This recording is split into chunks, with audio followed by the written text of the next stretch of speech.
Անցած 5 տարիները թերևս մեր նորագույն պատմության ամենածանր տարիներից էին։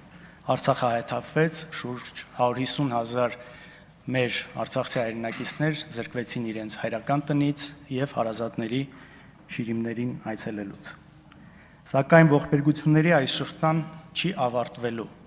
քանի դեռ իշխանության է այն մարդը,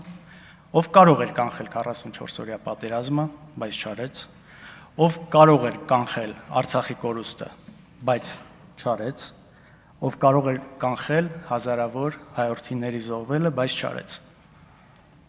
Փոխարենը ամեն անգամ հմտորեն նշանակվում էին մեղավորներ, այդ կերպ մոլորեցնելով մեր ժողովրդին։ Անցած տարիներին այլակարծության դեմ հետապնդումներն ավելի սաստկացան։ Օրվա իշխանությունը նույնիսկ հարձակվեց հայ առաքելական Սուրբ եկեղեցու վրա։ Անգամ ձերբակալվեցին, կալանավորվեցին մեր սրբազան հայրերը։ Իսկ նախընտրական շրջանում տեղի ունեցող աննախադեպ ձերբակալություններն ու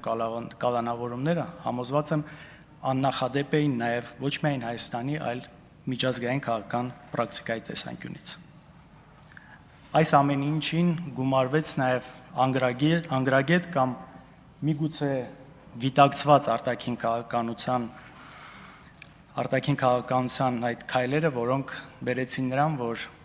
Հայաստանը վերածվեց գերտերությունների շահերի բախման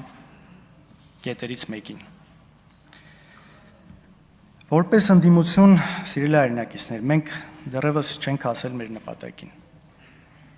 բայց նաև չենք նահանջել, չենք ընկրկել նույնիսկ մեկ վայրկյան։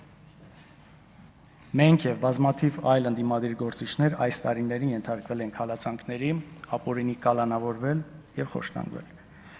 Այս դահլիճում ես տեսնում եմ բազմաթիվ ընդդիմադիր գործիչների, որոնց նկատմամբ հարուցված են շինծու քրեական գործեր։ Իսկ մեր գործընկերը ժողովրդի կողմից ընտրված պատգամավոր Արթուր Սարգսյանը մինչ օրս ապօրինի պահում է կալանքի տակ օրենքի ուղիղ պահանջի կոպիտ խախտմամբ, քանի որ պատգամավոր դառնալով նա պետք է ուղղակի անմիջապես ազատ արձակվեր։